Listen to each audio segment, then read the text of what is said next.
Hi, and welcome to the Dynamic Duel Podcast, a weekly show where we review superhero films and debate the superiority between Marvel and DC by comparing their characters in stat-based battle simulations. I'm Marvelous Joe. And I'm his twin brother, Johnny DC.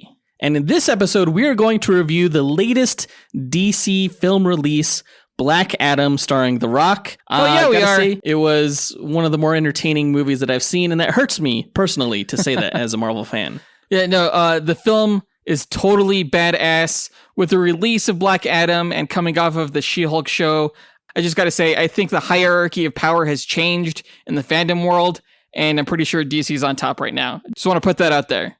Well, let's wait a few weeks until Black Panther comes out. Before we get into the review, we're going to break down the latest comic book movie news to come out this past week, including the news that Walter Hamada is out as the head of DC Films and the latest Titans Season 4 official trailer. It's an all DC episode, people. As always, we list our segment times in our episode description, so feel free to check out the show notes if you want to skip ahead to a particular topic. Don't forget, guys, to join us on Patreon, where we not only offer ad-free episodes of the show and bonus content, including top 10 episodes and bloopers, but this is new. You get access to the Infinity Crisis Marvel vs. DC deck building card game that Jonathan and I created ourselves. If you don't know what a deck building game is, it's basically a game where your hand gradually gets stronger due to building it up over the course of the game. So in our game, you recruit Marvel and DC heroes to your deck and it gets stronger and you fight against the other player. Yeah, as you get more heroes on your team. It's a lot of fun. Joseph and I will be playing live on video in our Discord chat server during this upcoming week. If you want to join our Discord chat server, you have to be a patron. And you can do that by visiting patreon.com/dynamicduel, which is linked in our show notes. Our lowest tier is only $2 a month. And for $10 a month, you get to become an executive producer of this show and help us determine our episode content. But with that out of the way, quick to the No Prize. A No Prize is an award Marvel used to give out up until the 90s to fans. Our version, the Dynamic Duel No Prize, is a digital award that we post on Instagram for the person that we feel gave the best answer to our question of the week. Last week's question was, if you could recast any one actor in Marvel or DC with a dream actor of your choice, who would it be and why? And this was coming off of the news that Harrison Ford is replacing the late William Hurt as General Thunderbolt Ross in the MCU. We got a lot of great answers here. Let's go ahead and run down our honorable mentions as well as the No Prize winner. Our first honorable mention goes to Scotty Macho, who said, "This is a hard one because everyone is great where they are right now. But if I had to do a little tweaks, I would have Andrew Garfield as the speedster Flash. I think with his Spider-Man quirkiness would fit the character very, very well. And for Marvel, I would like Michael Fassbender to play Victor Von Doom. He does great with Magneto, but I think he would kill it as Victor Von Doom." Yeah, this is a great answer. We don't know if the previous Fox universe cast is going to come back as the X-Men actors in the MCU. Some of them might, some of them might not. We know that at least Hugh Jackman is coming back one more time for Deadpool 3, though it's not clear yet whether or not that film actually takes place in the Marvel Cinematic Universe or is part of the larger multiverse. I would love to see Michael Fassbender back as Magneto, but if he's not, he would be a more than adequate actor for Dr. Doom. Yeah, considering Ezra Miller hopefully is on his way out in his role as the Flash, we do need a replacement for Barry Allen, and why not Andrew Garfield? He's a fantastic actor. He could totally nail that role. Yeah, I still think of him as Spider-Man, but his time is kind of up as Spider-Man, so sure, why not the Flash? Our next honorable mention goes to Michael Harold, who said, "Hey guys, I think I would recast Andrew Garfield for the Flash instead of Ezra Miller, even before everything that went mentally wrong with him. I think he was just a bad choice from the start. Andrew Garfield, I think, would look the part, act the part, and just be the more comic book accurate Barry Allen. Plus, I would stop that whole stupid thing to where he was a police forensic scientist before he became the Flash like he's supposed to." I mean, as tricky as the switch would be, yeah, I mean, of course, again, Andrew Garfield would be great as Barry Allen. Not only does he have like the athletic look suitable for Barry Allen, coming off of his Spider-Man role, but I think that means he could probably run better than Ezra,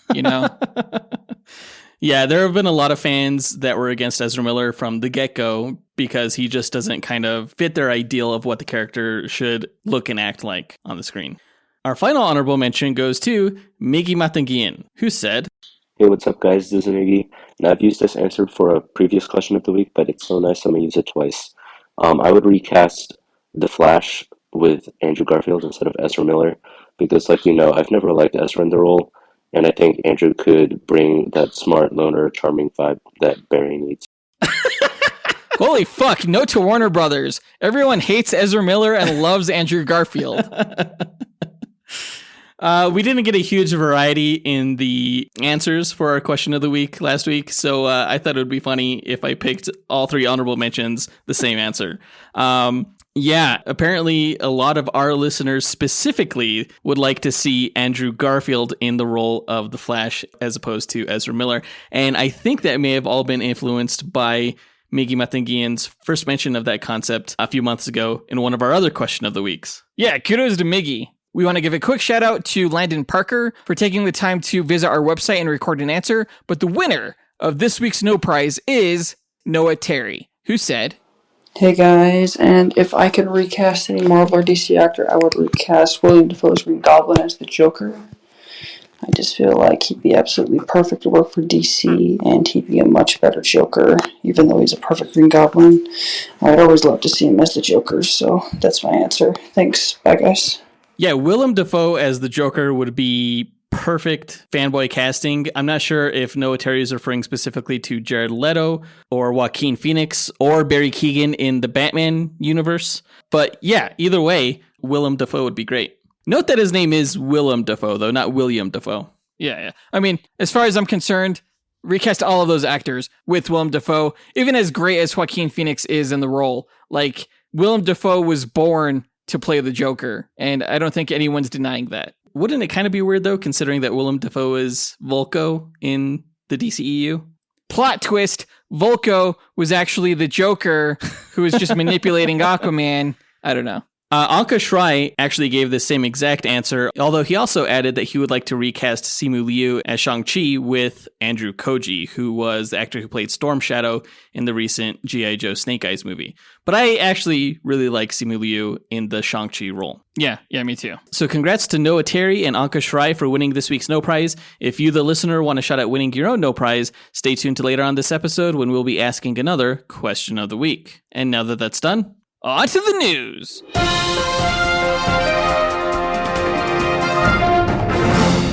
Okay, so after 15 years of working at Warner Brothers, Walter Hamada has left his role as the president of DC Films, a role he's had for the past 4 years. Not long. He came on shortly after the Justice League film, and he's been in charge of DC's movie slate ever since. Yeah, he was around during some of DC's most successful films, including Joker and the recent The Batman. And Aquaman, which made over $1 billion. Despite all that, we know that the head of Warner Brothers Discovery, David Zaslav, was searching for a new head of DC to kind of oversee this 10-year plan that he was touting, similar to a Kevin Feige type, but for DC. Yeah, Zaslav has made it no secret that he wants a new head of DC Films, which would understandably piss Walter Hamada off. And ever since Zaslav canceled Hamada's Batgirl film, it seems like Hamada's been ready to leave. Like, he even rejected a producer deal from Warner Brothers just to get out of the company. So now DC Films is officially without a president, and in the power vacuum, James Gunn, Dwayne Johnson, Matt Reeves, and J.J. Abrams are all reportedly carving out their own sections of the DC universe in a power grab of sorts. James Gunn, of course, directed The Suicide Squad and was a showrunner for the Peacemaker show, of which there's going to be a second season. He's also working on various other television products for DC and HBO Max, but it looks like he wants a little bit more control over DC's bigger players than that. Yeah, I think James Gunn would be fantastic as the head of DC. I think he's a great director. Under his vision, I can foresee the DC Films universe being a little bit more comedic and horror-based, but also very comic book accurate. Yeah, when it comes to Matt Reeves, who of course directed The Batman, it seems like he is very much intent in staying within that hyper-realistic universe that he established in The Batman, so I don't see him venturing too far outside of that realm. Yeah, a Matt Reeves-controlled DC Films universe would be very much like the Batman movie. It would be dark and very well-made, very auteur-like, great cinematography, but maybe not very comic book accurate, very much grounded and gritty. as opposed to Dwayne Johnson, who kind of wants the biggest players on the biggest stage to go up against his character of Black Adam. We're talking the Justice League, we're talking the Suicide Squad, we're talking maybe the Shazam family and maybe the JSA, like all in one movie. It would essentially be like DC's Infinity War, but it's not just that. His co-producer, Hiram Garcia, is a huge comic book fan and would likely take on the role of lead producer on DC films, for which The Rock would act as an advisor.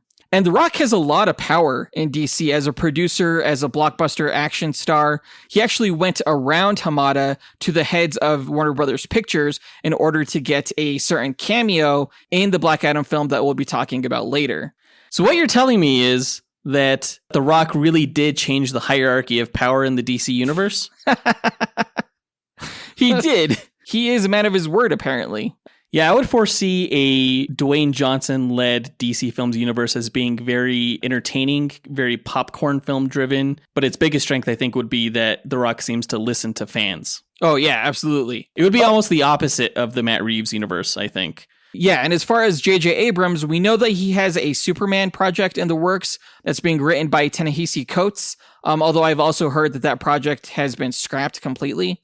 He also has some Justice League Dark projects in the works as well, though we're also not sure if those will come to fruition, considering Zaslav has other plans for Constantine. Yeah, I heard that Justice League Dark projects were scrapped from HBO Max, which was their intended platform, but J.J. Abrams is thinking about shopping them to other platforms like Netflix or something like that. I foresee a J.J. Abrams-led DC Cinematic Universe as very classic, kind of paying homage to what came before, because he kind of does that with a lot of his films. But I think he makes great films, and I could see it being I could see that universe being well handled by him.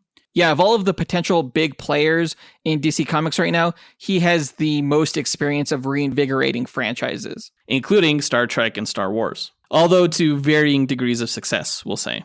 Considering this news and all these players that are on this DC chessboard, that brings us to our question of the week.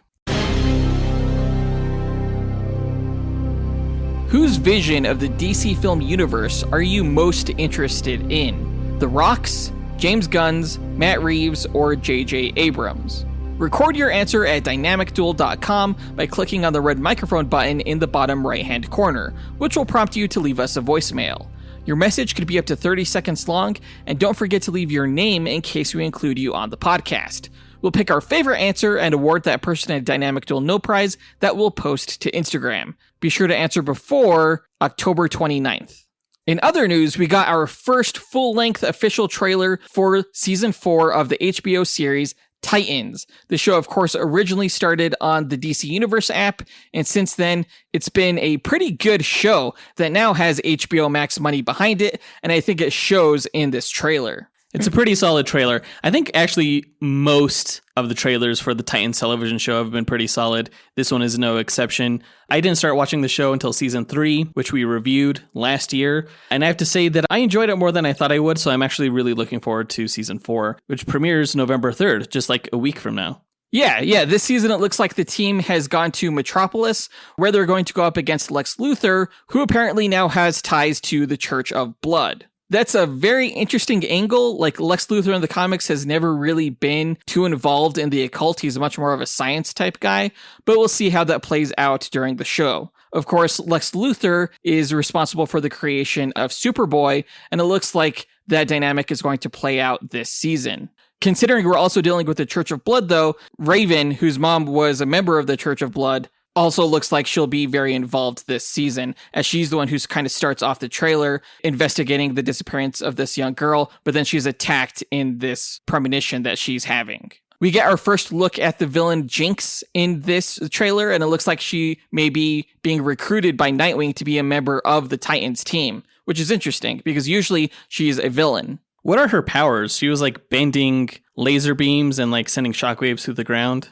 She's an elemental sorceress of sorts. She can manipulate elements and cast illusions and stuff like that. Oh, interesting. She's quite attractive, but I guess the whole damn cast is. This whole cast is just comprised of supermodels. Basically, yeah. Very, very accurate. I think I'm most looking forward to seeing Brenton Thwaites in the role of Nightwing. He just nails that role. Anna Diop is fantastic as Starfire as well. I'm really hoping we get to see Ryan Potter as Beast Boy transform into something besides a tiger this season. I mean, regularly. We saw him turn into a few other things over the seasons, but he needs to be more varied in his transformations, I think. And I'd like to see him more green more often as well. It'd also be cool to see Tim Drake take up the mantle as the new Robin. Yeah, absolutely. Missing from this trailer is Red Hood. I'm not sure if we're going to see that character again. I hope he makes an appearance. That was a great last season with him in it. But we'll see. Again, the show comes out November 3rd. I'm looking forward to it. This trailer totally sold me on it. Hopefully it lives up to the trailer, because none of them have quite yet. None of the seasons? Yeah. You don't know. You've only seen like one season. How would you know? Because based on your reactions to the other seasons. That's fair. Okay, yeah, that's fair. It's still a good show. If you're not watching it, I definitely recommend checking it out. If you're a fan of the characters. I don't know if it's quite worth checking out if you're not into them. Yeah, I mean, with Young Justice not being renewed, this is probably your best bet for getting your fix on these characters if you don't want to watch Teen Titans Go. Yeah, this is the more adult option for sure. But that does it for all the news for this week, so let's go ahead and get into our main event where we talk about the latest DC release to hit theaters, Black Adam.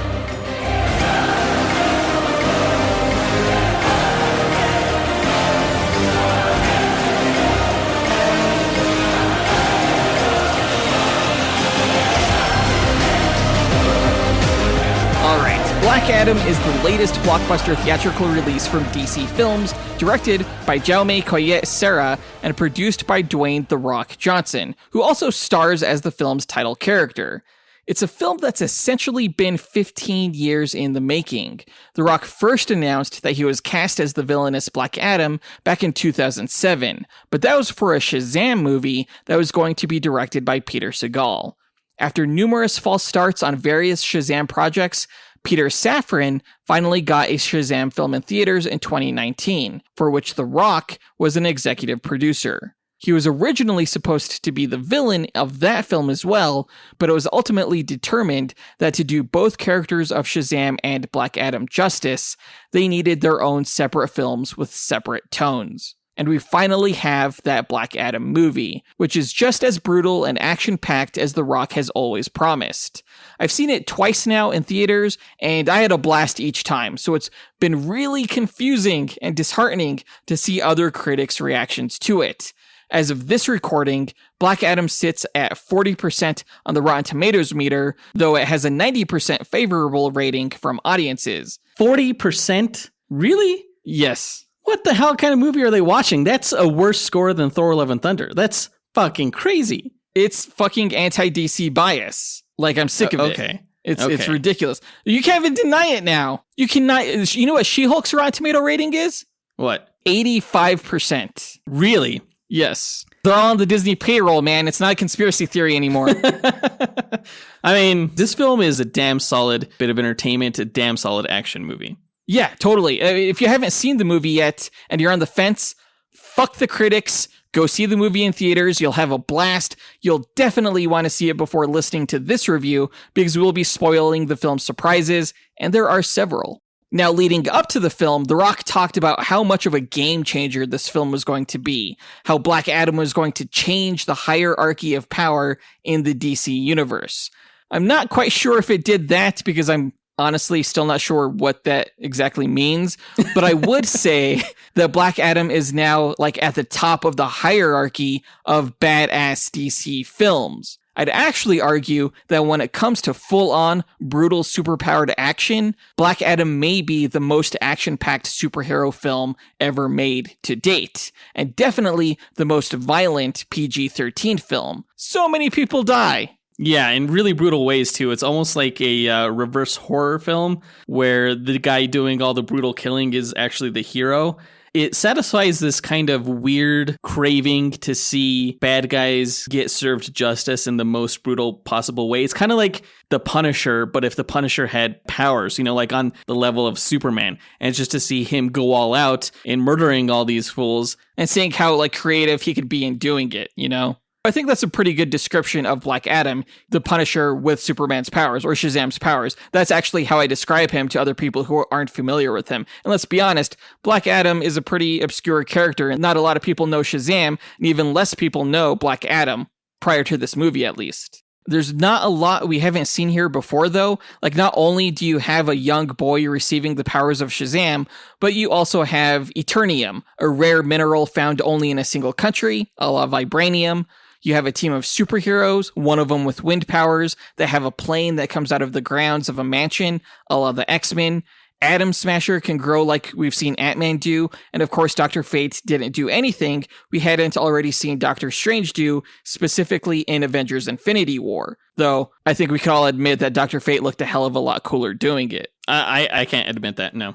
You know it in your heart to be true. I know, but you're right. The film is totally derivative. It's almost like a mosaic of every cool bit of special effects and action taken from other superhero films over the years. I will admit that Black Adam feels very derivative, but I'd argue that makes it no less fun. And I'd also say that it didn't sacrifice any heart or thematic message to be as fun as it is. Yeah, there is some thematic weight here. There were times where there was emotional gravitas. And I would say that makes it a little bit more than just a popcorn film, which probably is what most people would perceive this as.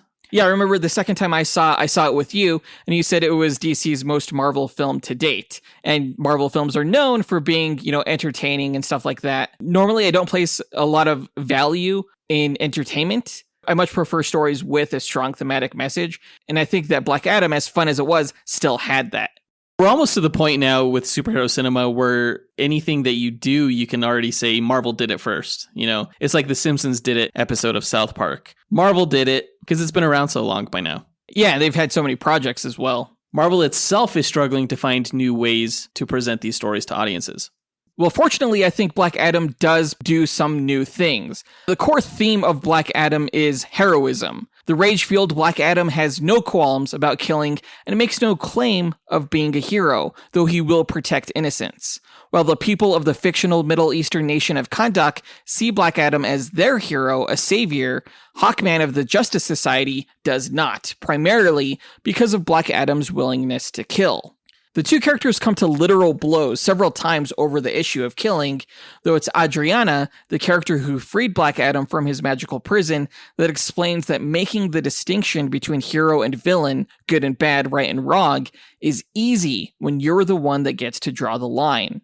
The film brings up this complex question of whether heroes should kill without really answering that question, but rightly so, because there's no easy or correct answer, and that question inevitably leads to another. Do some people deserve to die? In making that judgment and labeling people as heroic or evil, like Hawkman, you leave little to no room for redemption, and redemption is one of the key themes of the Black Adam narrative. It's a common debate in superhero comics. I don't think we've seen it since the Daredevil and Punisher discussion in Daredevil Season 2, but it is a very interesting one with many facets. Now, idealistically, heroes shouldn't kill. Hawkman is the idealistic hero, whereas Black Adam may be a little bit more realistic. When you have people who are literally threatening other people's lives, they need to be put down. But that's the whole anti-hero versus hero thing. And this film makes it even more interesting by its titular character refusing to label himself a hero. He's like, yeah, I agree with you. I'm not a hero. Like, even though I'm superpowered and I'm protecting people, that doesn't mean I'm heroic. So for people who consider themselves heroic, like Superman, like Hawkman, it's like, what do you do with that? It's like they're doing good, they're saving people, but they're doing it in a really bad way. Yeah, my wife likened it to a soldier in war. They have to kill other people in order to protect the citizens of their nation. They're not doing anything wrong, and they themselves can be heroes. So to say that killing on its own is a bad thing isn't always accurate.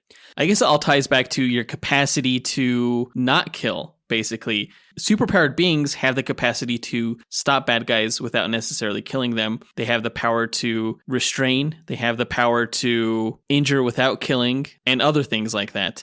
Black Adam is definitely one of those heroes who has the capacity to stop bad guys without ending their lives, but he just does it anyway. True, and I think it also comes down to motive. Like, why are you doing the killing? Is it to protect others, or is it just because you're fucking sociopath? Yeah, evil. Yeah, I've seen several reviews say that this film is irresponsible because it teaches kids watching that killing is okay, to which I have to remind them, this is a Black Adam film. Like, does the Punisher film teach kids that it's okay to kill, or like Dirty Harry? I don't think so. And it just makes me wonder, like, if critics are familiar with the source material at all. Because when they don't know anything about the source material, then they just have to look at the film at face value. Well, I think critics would have the same issue with Black Adam comics if they were to read them. They would probably not condone his actions in the books. But to complain that these things influence other people into violent actions has been a debate regarding children and media influence for decades now. Nothing has ever been proven. Yeah, and it's probably going to continue to go on and on. If you look at this film at face value, there is one issue that I did notice, and it's a political one when you consider that the Middle East isn't highly represented in these types of films. And for a population that has to fight against stereotypes of violence, a violent Middle Eastern superhero played by a non-Middle Eastern actor is admittedly not a great look. That's true, yeah. I do think, though, that the Arab Spring-style revolution and battle against oppressive foreigners that took place in the film made it relevant to the area, perhaps. And I'm really interested in hearing what people of the region think of the film. I would be interested in hearing about that, too, and how it compares to other Middle Eastern heroes that we've seen spring up, like Scarlet Scarab in the Moon Knight series.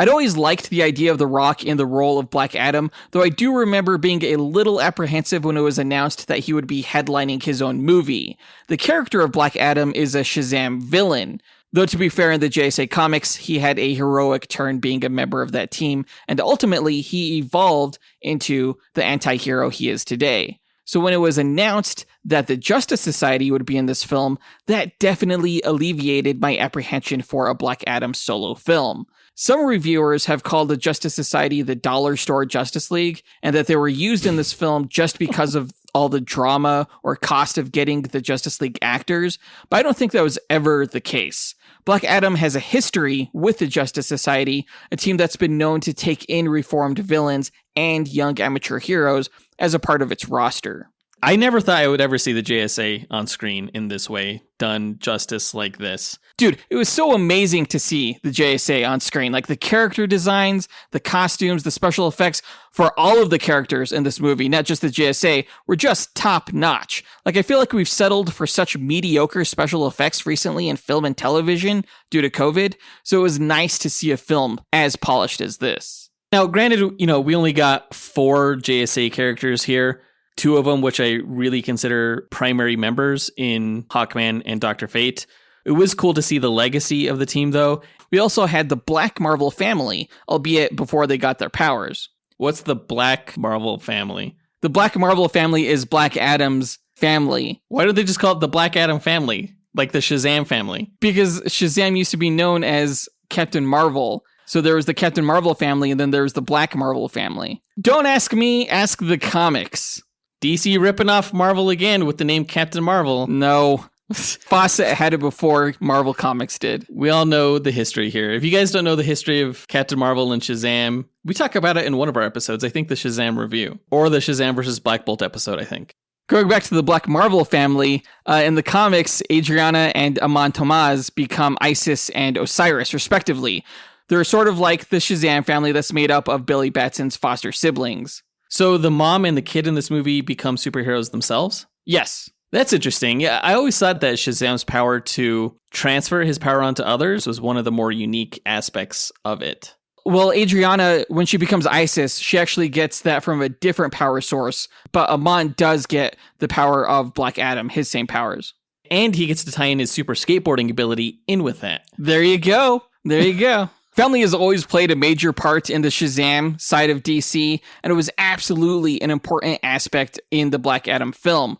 The way they positioned Black Adam's origin and redemption in this film around family, I thought, was very well done and essentially the heart of the movie. Are you talking about his family in the past or his new surrogate family in the present? Both. I definitely think that Adriana and Amon were his surrogate family in the present. I think they reminded Black Adam of what he lost in the past. But speaking of his origin, let's get into Black Adam's origin and the rest of the cast in our character breakdown.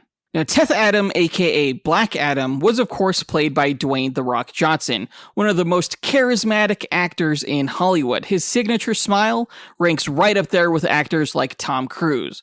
So it's pretty impressive that he still comes across as likable and magnetic in this film without ever smiling once. Like, we get a hint of a smile in the mid-credits scene, but that's it. Like, the rest of the film, he's this stoic, violent messiah that may crack a joke or two unintentionally, but for the most part, he's this guilt-stricken, angry person. I would describe that mid-credit smile as more of a smirk. Yeah, that's fair. That's fair. Now, kind of like Wonder Woman or Captain America, Black Adam has this lost-in-time, fish-out-of-water angle to him since he was imprisoned by the Council of Wizards nearly 5,000 years ago and later set free by Adriana, who clearly reminds him of his wife, as I mentioned earlier. Of course, Teth Adam's wife and son were both killed by King Octon's men millennia ago, but Adam still carries the rage of losing them and the guilt of not being able to save them. Adam was mortally wounded trying to protect his wife, and his son Harut, a true hero and the chosen champion of the wizards, gave his father his power so that he could survive, only to be shot through the heart with an arrow immediately after. That was a solid twist that I did not see coming. Dude, I didn't see that coming either, and I should have, I feel like, because looking back, it was kind of spoiled in the trailers about how his son sacrificed his life for him. Yeah.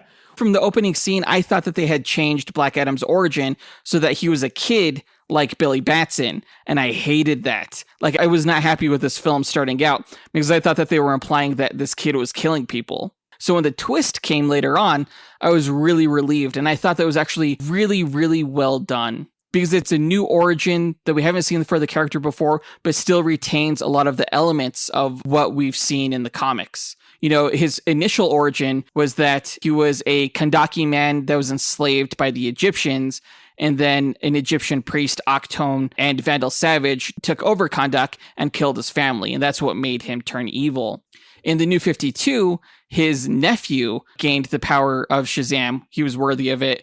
And in order to gain that power for himself to take over the oppressive government that was currently ruling, he killed his own nephew. You see, I think the version that they have in this movie is better than both of those versions. Yeah, I really liked it. It's so much more understandable, I think, to be this vengeful character when you make him a father who lost his family. When he didn't need to. You know, like his son didn't need to do that. His son was just really kind and was punished for that kindness, in a sense. So I could see where like Black Adam would lose control. In the movie, you know, he wasn't the true inheritor of the wizard's power, so he had trouble controlling it. And when he became overwhelmed in his rage, he literally exploded with lightning. You know, that came to play later in the film when he explodes and accidentally injures Amon. You know, that event reminded him of what happened with his son Harut. And so Adam gives up his power, recognizing that he's too violent and unstable to be trusted with it. When all hell breaks loose, literally, Dr. Fate reminds Black Adam that fate doesn't make mistakes, and whether he's worthy of the wizard's power or not, he can use his power to protect others. So in the end, Black Adam does what no one else could. He straight up murders Sabak, and rather than becoming the ruler of Kandak, he gives the people their freedom and promises to protect them. Yeah, what did you think about that choice? Because in the comic books, Black Adam is the ruler of Kandak. Yeah. In a way, he's sort of like Doctor Doom. He kind of rules with an iron fist, though I think the people of Kandak do truly love him as their ruler.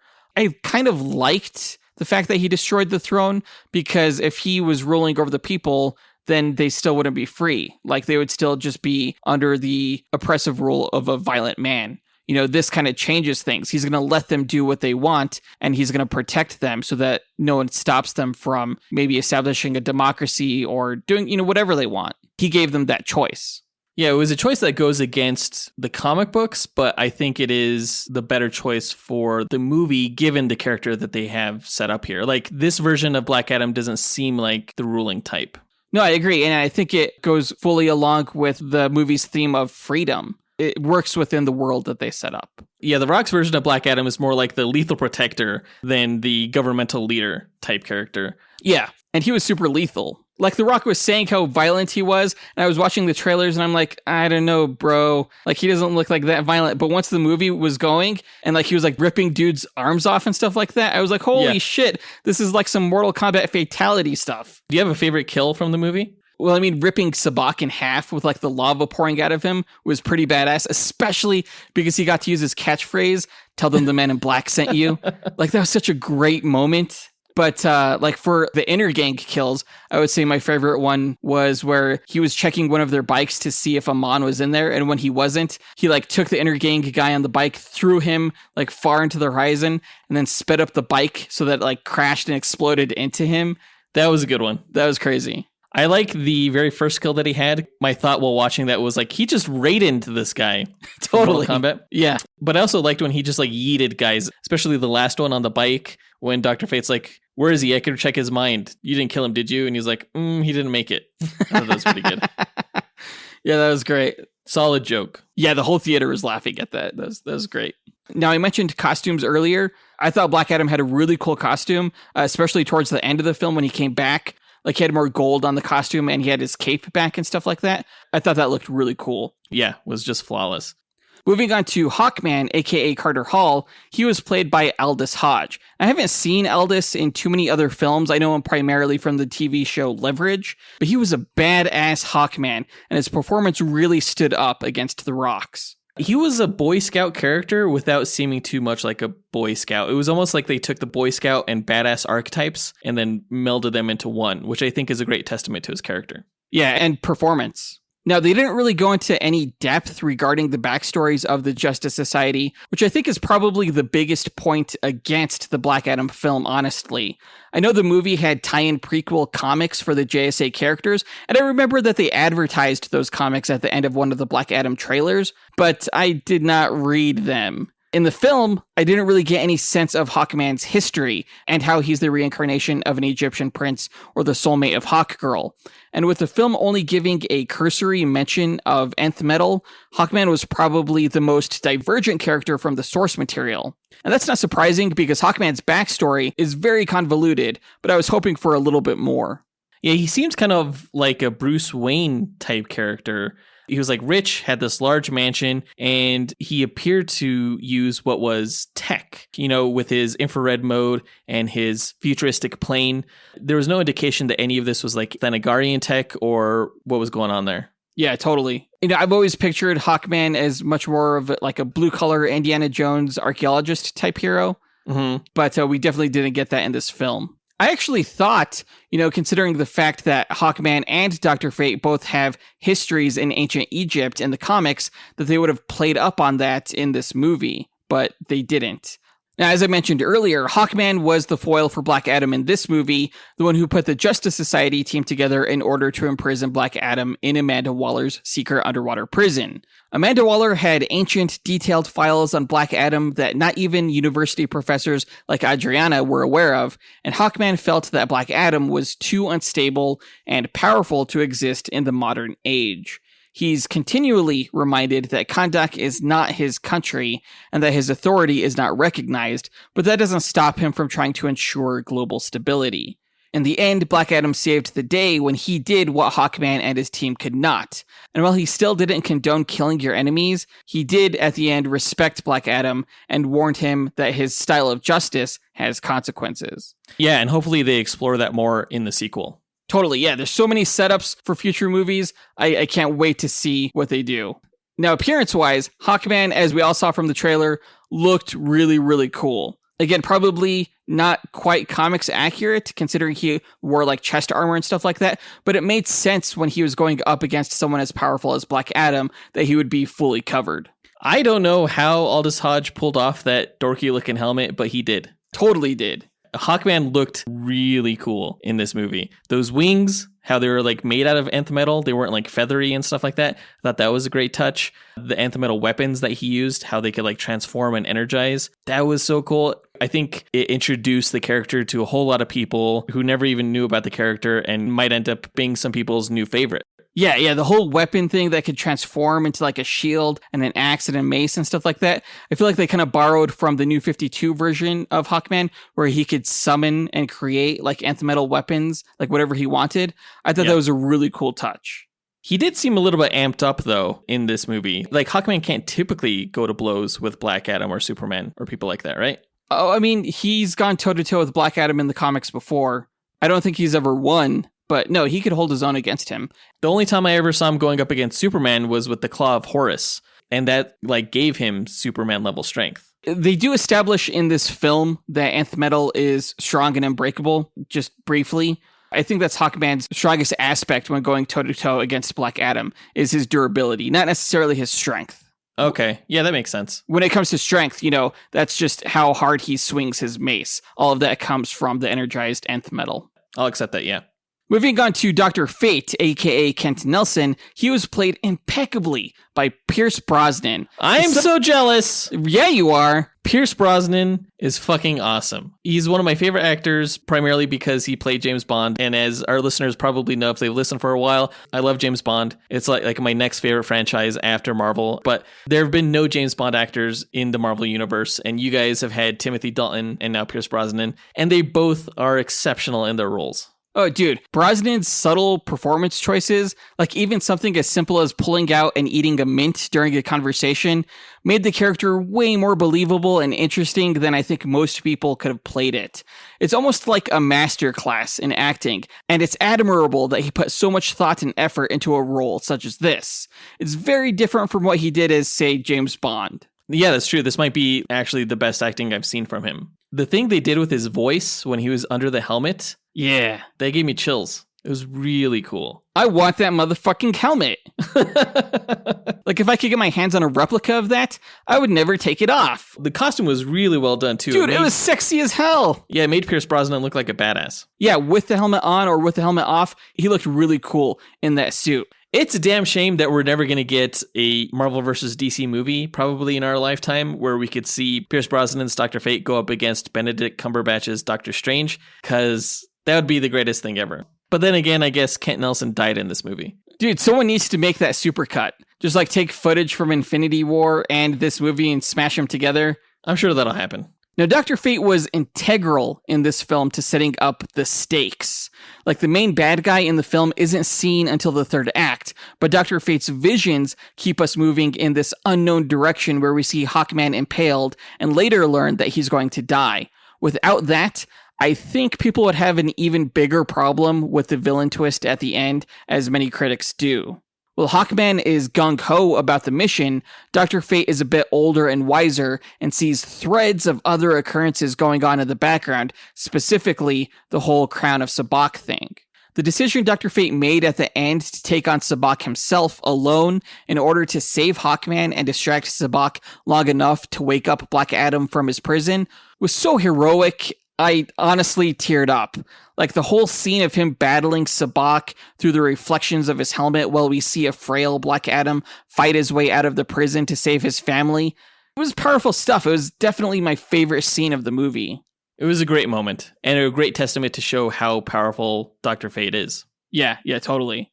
Now, without Fate's sacrifice, Hawkman could not have used his helmet to create illusions of himself against Sabbac to help Black Adam gain the edge in the final battle. Considering we've seen the Helm of Fate worn by numerous people in the comics over the years, I did think that was going to go to Anon, since they played up on the fact that he's a true hero, like Harut, but that didn't happen. I do hope we'll get to see Dr. Fate again on screen, and I'm curious as to who will be wearing the helm. Probably Khalid Nassour, right? Yeah, maybe, like in the comics. Yeah, just make him like a citizen of Kandak. You could easily throw that in. And it would be great to have that Middle Eastern hero representation, I think. Yeah, totally. Moving on to Atom Smasher, aka Al Rothstein. He was played by Noah Centineo. This is my first time seeing him in a role, but I thought he did a fine job in the role. Like, he's pretty charismatic, and it's not a big role at all. It kind of seemed like he was doing a Mark Ruffalo impression, although that may just be how he is. What the hell?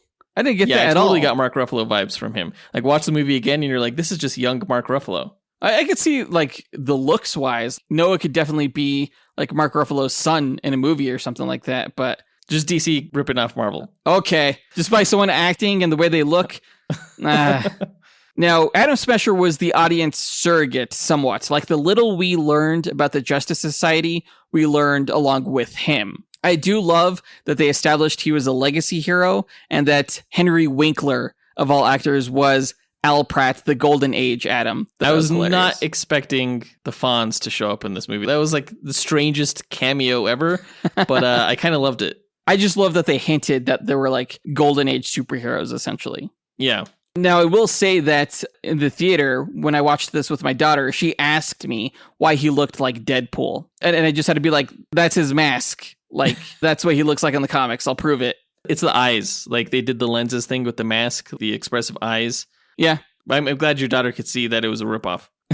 I thought the costume looked pretty cool, mask and all. And I thought his powers looked really cool, too. Like, how his suit would, like, light up. I thought the scaling effect was really well done. And how, like, when he was running, like, every step, he was just, like, growing bigger and bigger. It was pretty awesome to see. It was impressive in a way that Giant Man has yet to be, I think. Even though he was pretty damn cool in Captain America Civil War and Avengers Endgame, I want to see him be a little bit more, like, capable and badass. Because I think Giant Man is a little bit slow-moving in the MCU. Yeah, and I would definitely say that Adam Smasher was not slow-moving in this movie. Kind of like Ant-Man, though, in the MCU, he was the comedic relief. I loved all the times when, like, Hawkman was like, you and me. Every time he would mess up, that was pretty funny. When he, like, knocked over the statue and was like, that's my bad. Was that expensive? That was great. Moving on to Cyclone, a.k.a. Maxine Hunkel. She was played by Quintessa Swindell. Now, the film claimed that Cyclone was a genius. I would have really liked to have seen that utilized in the film beyond just using, like, nanites to heal Amon. We really didn't get a sense of that besides that moment. And that was really just a setup to establish the relationship that was developing between her and Adam Smasher. Yeah, I guess the implication was that Cyclone's powers were tech-based. Well, they are in the comics as well. T.O. Morrow, the same guy that built the android Red Tornado, he kidnapped Maxine Hunkel, who was the daughter of Ma Hunkel, the original Golden Age Red Tornado, and injected her with nanobots that gave her her power. Interesting. I thought she looked amazing in this movie. Like, in my opinion, she has the coolest look for a female superhero in comic book movie history. Just the hair and, like, the fabric and the way she danced through the air. It was magical. That was honestly cooler than it had any right to be. My jaw dropped when she was like spinning through the air and just how awesome that whole thing was. Guaranteed she's the favorite to a whole new generation of young girls who are looking up to these female superheroes. Oh, yeah. My daughter Faith, who also has curly hair and just loves characters with like big hair. Like her main favorite DC superhero is Starfire because of her hair. Yeah. She really liked Cyclone. I do have to say, though, that both Adam Smasher and Cyclone played much smaller roles in the film than I thought they would. They did, make a stand against Sabak at the very end, and they did take part in a few action scenes, but they didn't really play into the main story as much as I wanted them to. Well, I mean, when you have a cast of so many characters, there's only so much that they can do. Yeah, that's fair. Moving on to Adriana Tomaz, she was played by Sarah Shahi. It's a major role in the film. I thought she did a fantastic job. Oftentimes superhero films are accused of overlooking the public, but not in this film. Like, Adriana's character represented somewhat an entire people, the people of Kahndaq. And without any superpowers, she was able to put all of the other heroes in their place and even command them. I thought it was a very unique role for a superhero film, and I'm glad they made her a big part of it because I know how important her character is to Black Adam.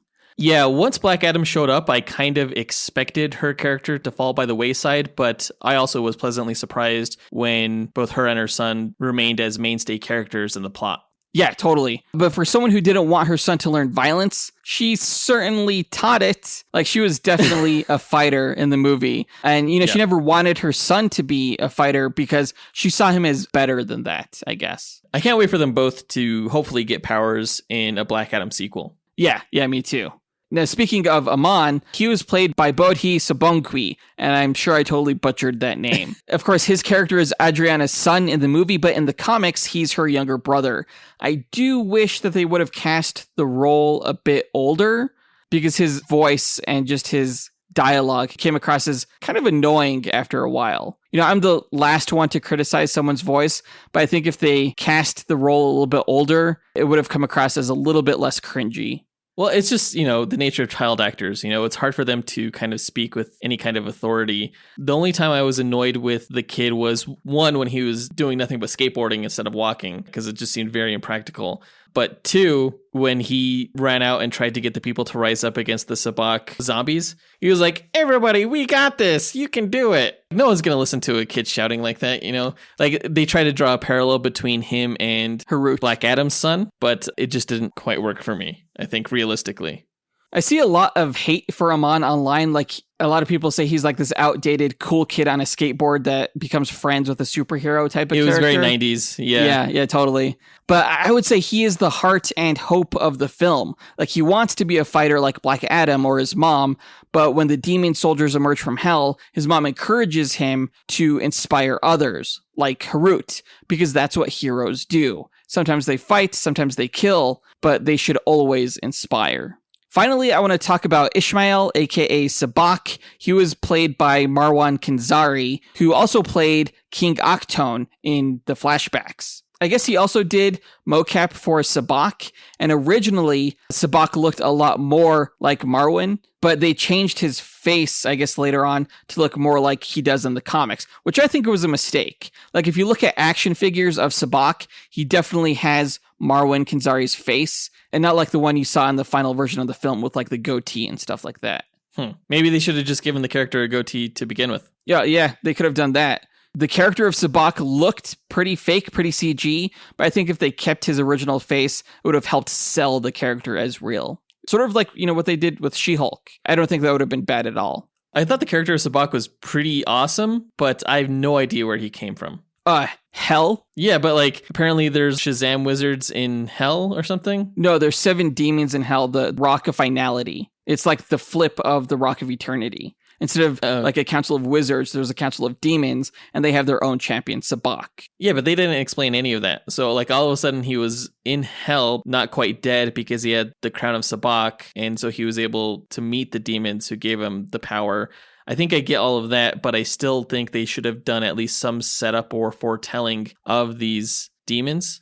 So I would say there was no setup, but there was absolutely foretelling, or foreshadowing, I should say. The gist I got was that because Eternium is this mystical mineral, if you're wearing that crown with the inscriptions in it, when you die, you'll be transported to the Rock of Finality, where you can be made the champion of the Council of Demons. Okay. Again, not explained, absolutely foreshadowed, though. And I think that's why, again, as I mentioned earlier, Dr. Fate's premonitions were so important, because they hinted at something bigger that was going on. It makes you wonder how much Eternium was actually in the nation of Kahndaq, because the crown itself was not composed of very much Eternium. It was very dense Eternium. They said that. It was like more dense than anything they could find on the planet today. Okay. We did see that Intergang was using Eternium weapons, and I did find it weird that they kind of set that up as like almost like a kryptonite for Black Adam. And Eternium does depower Shazam in the comics. It is his kryptonite.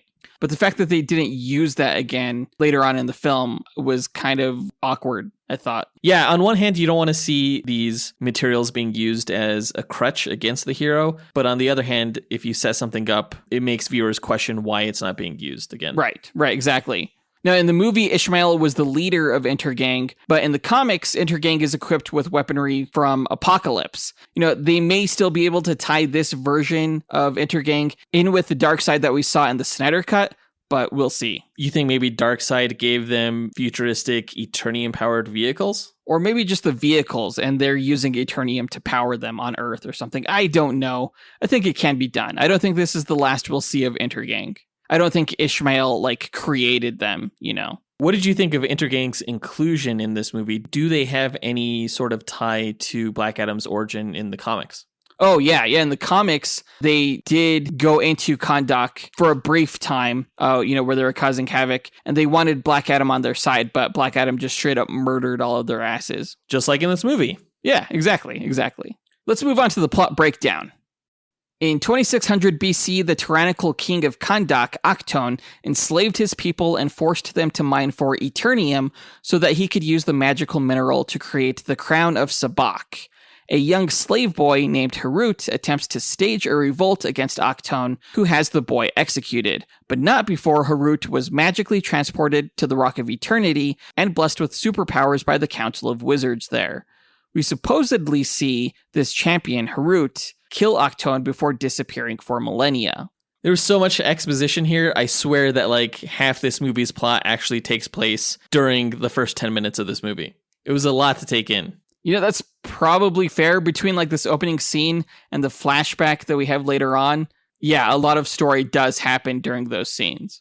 Now, cut to the present day, and modern Kandak is controlled by the foreign criminal organization Intergang that uses Eternium-powered weapons and technology to maintain power in the country. The Kandaki archaeologist Adriana Tomaz, who is wanted by Intergang, evades detection while moving through the country with the help of her brother Karim, her son Aman, and colleague Ishmael. Together they travel to a mountain where they find the crown of Sabak, only to then be caught by Intergang.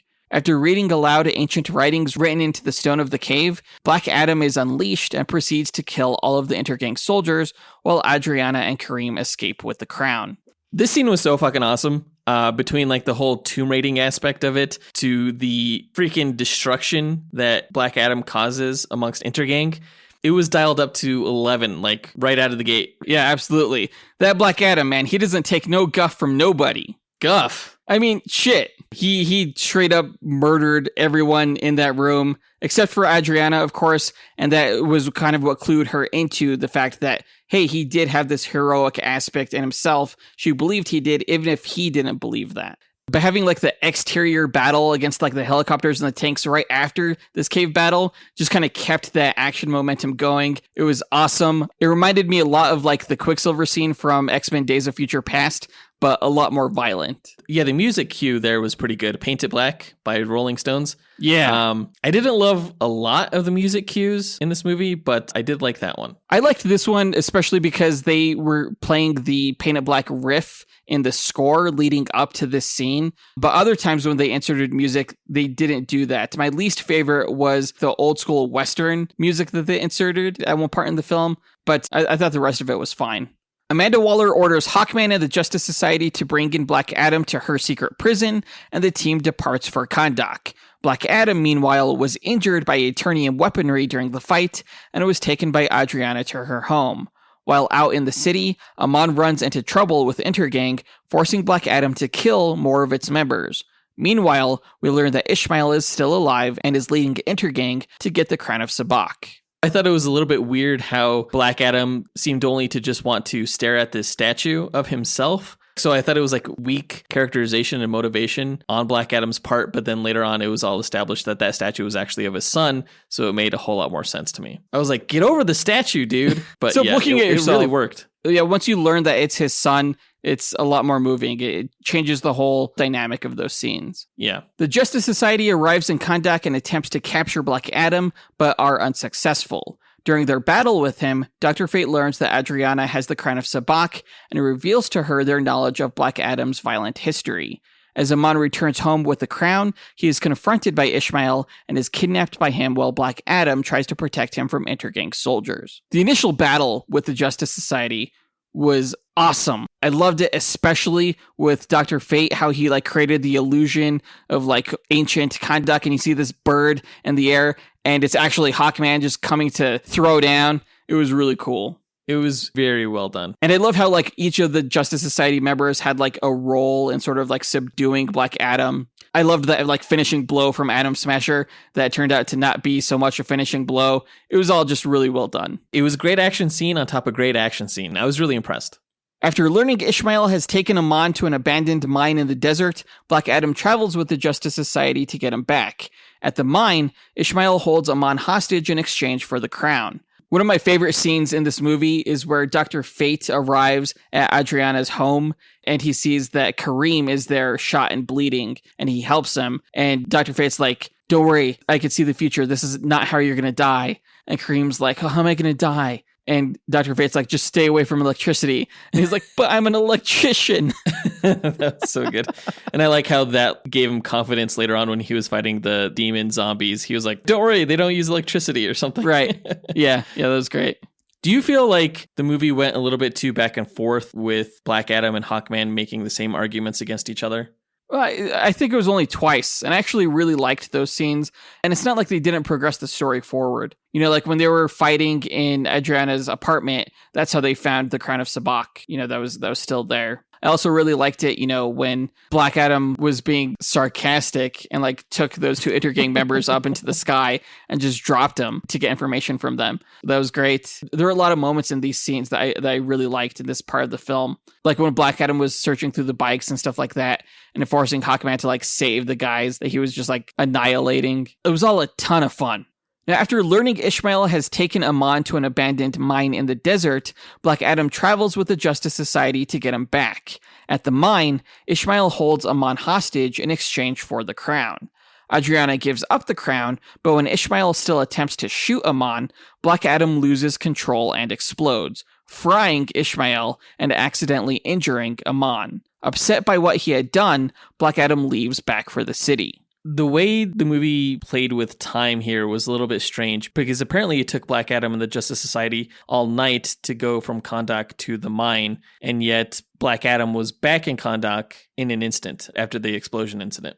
Well, he was back like during the day, so I think it took him a while to get back, which it shouldn't have considering how fast he can fly. Exactly. Yeah, it's weird. Now, when I first saw the movie, I thought it was a plot hole that Ishmael deactivated the force field. I was like, why did he do that? Like, he should have just put on the crown behind the force field, and he wouldn't have died.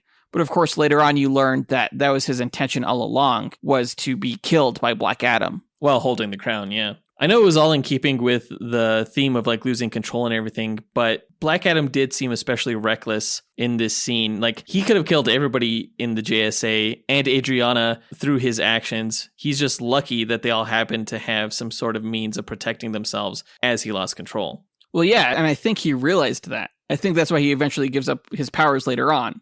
Now, revealing that his son Harut was the true champion of Kahndaq, Black Adam agrees to give up his power and be imprisoned by the Justice Society. En route to the prison, Amon is healed, and Ishmael's dead body begins to burn mysteriously. After Black Adam is placed in the prison, Ishmael is reborn as Sabak, the demonic champion of the Rock of Finality.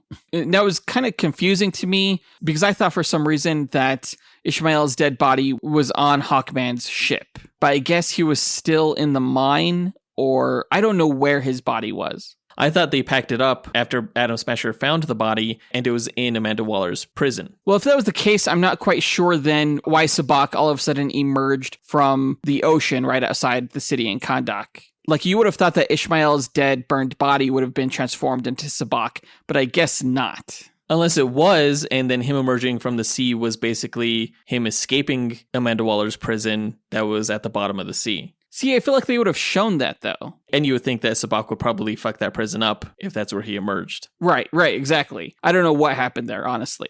All I know is that all of a sudden, the JSA had to fly back to Kahndaq because they sensed Sabak there. Now, the Justice Society tries to stop Sabak from sitting on the throne of Octone, but fail. While sacrificing his life to save Hawkman, Dr. Fate also awakens Black Adam and helps him escape the prison. While the people of Kahndaq fend off against demon soldiers of hell, Black Adam returns to Kahndaq and with Hawkman's help, kills Sabak. I thought the demon soldiers from hell were really cool when they first emerged, but I thought it was kind of lame how you could just like flick them and they would turn to dust. They were soft as baby shit. Like, I'm pretty sure I could fight them hand to hand and they would just crumble. Well, like, Kareem was literally punching them. Like, at some point, he didn't even have, like, a weapon. He was just straight up brawling. I didn't understand the significance of the throne. They had never really set that up. True. When Sabak sat in the throne, he sent out some sort of fiery beam into the sky, and that's what was able to summon the demons or something. But, like, there was no clue as to what the stakes were there. We know that the Justice Society was, like, hellbent on keeping him from sitting there, but I feel like they didn't set that up well. Yeah, right when they were like, keep him off the throne, I was like, what? Why? You're right. The movie has a villain problem in that they don't give enough backstory as to what the villain wants, why he wants it, what's going to happen when that happens, you know, all that stuff. I did think, though, that the final fight between Black Adam and Sabbac was like one of the coolest things I've ever seen in a superhero movie. Just like the fiery orange lava and the blue lightning juxtaposed. It looked so cool. Yeah, it was a great elemental battle. Like everything actually in this movie looked pretty cool. The cinematographer for it was also the cinematographer on The Joker. He's a really good cinematographer. It was fascinating to see that Hawk Fate was in the movie. Dude, right when I saw that, I was like, oh my gosh, this is just like episode 200. Yeah. Now, Hawk Fate is not an actual character from the comics, but it was a character that Jonathan and I made up during our speculative battle where we pit the Justice Society against the Fantastic Four. At the end of that match, we said that Hawkman picks up Dr. Fate's helmet, puts it on, and becomes Hawk Fate. So when I saw Hawkman creating illusions of himself using Dr. Fate's helmet, I was like, somebody listened to our episode. Oh, totally. I will take credit for it, but it was a pretty neat coincidence. Do you think Dwayne Johnson listens to this? Hell no. 5 stars. The movie's 5 stars. Don't kick my ass. Good to put that out there just in case. Yeah, you never know. But back to the movie. The Justice Society leaves Kahndaq, and Black Adam decides to give the people of the country their freedom and protect them rather than rule over them as their new leader. In the mid-credits, Amanda Waller threatens Black Adam to stay in his country, or else she'll send Superman after him. Superman then appears and tells Black Adam they need to talk. And holy shit. Dude. I knew that cameo was coming. It was like a really poorly kept secret. But once I saw it in all of its glory, I gotta say, Henry Cavill has never looked better as Superman than in this movie. Yeah, the cameo was better than anticipated. I think it has to do with the new costume look, where it's much more accurate to the comics, and saturated, and his spit curl is on point. And I don't know, just as Henry Cavill has gotten older, he just feels more like the character. Totally. I can't wait to see him again. Hopefully we will. We may not. Honestly, I don't want to get anyone's hopes up. He actually hasn't signed a new contract with Warner Brothers. He just did a 2-film cameo deal where he's going to appear in Black Adam and The Flash, actually. But that's it. So as long as this movie does well, we'll see Henry Cavill as Superman again. If this bombs, which I don't think it will, we're not going to. So if you want a Man of Steel 2, it's actually really important that you see Black Adam in theaters. So tell everyone you know to go see it if they're on the fence. It's a good movie. It's a blast. It's worth your time, for sure. I really enjoyed it. Not only did it have heart and humor and badass action, but it also looked amazing. I think story-wise, for a Black Adam movie, it was almost as good as you can get. I, as a comic book fan, got so much enjoyment out of it. So I'm giving it 4 stars. Yeah, I would agree that it's not quite at the 4.5 star level. There was just some issues story-wise and probably pacing-wise. The second act, middle portion of the film felt a little bit off to me in terms of story plotting, but it was still a good film. The best thing that I could say about Black Adam is that, similar to DC's Aquaman film, this is one of the rare occasions where I'm actually looking forward to watching it a second time as a Marvel fan. 4 stars, totally. Yeah, I gotta say, I probably liked this movie a little bit more than Aquaman. And I really liked Aquaman. I thought that was a great movie. I don't understand why all of the critics are hating on it. Again, conspiracy theories abound regarding that. It's not a perfect film by any means. Again, it has a villain problem. It doesn't do justice to all of its characters, but damn it, it's fun as hell to watch. But that does it for this review. Let us know what you thought about Black Adam by writing to us at dynamicduelpodcast@gmail.com or by visiting us on Instagram or Twitter. You can find links to all of our accounts by checking out our show notes or visiting our website, dynamicduel.com. And on our site, you can also find a link to our Patreon page where we offer ad-free episodes of this show, bonus content, including top 10 episodes and bloopers, access to our Discord chat server, and most importantly, the exclusive opportunity to get our Infinity Crisis Marvel vs. DC deck building card game. Check it out right after this episode at patreon.com/dynamicduel, which is linked in our show notes. Our lowest tier is only $2 a month. We've done a lot of reviews recently, like Werewolf by Night, She-Hulk, and Black Adam. In our next episode, we're going to get back to a duel episode. This time, we're going to pit the zombie Solomon Grundy against Werewolf by Night. It's a Halloween-themed episode, because the episode is coming out the day after Halloween. Yeah, I always like these spooky-type duels. I think it'll be a lot of fun. The Werewolf by Night Marvel special was pretty damn awesome in my opinion, so I'm really glad to be getting this character in a duel before we get into more reviews next month. But that does it for this episode. We want to give a big thanks to our executive producers, Ken Johnson, John Starosky, Zachary Hepburn, Dustyn Balcom, Miggy Matanguihan, Brandon Estergard, Nathaniel Wagner, Levi Yeaton, Austin Wesolowski, and AJ Dunkerley for helping make this podcast possible. We'll talk to you guys next week. Up, and away, True believers.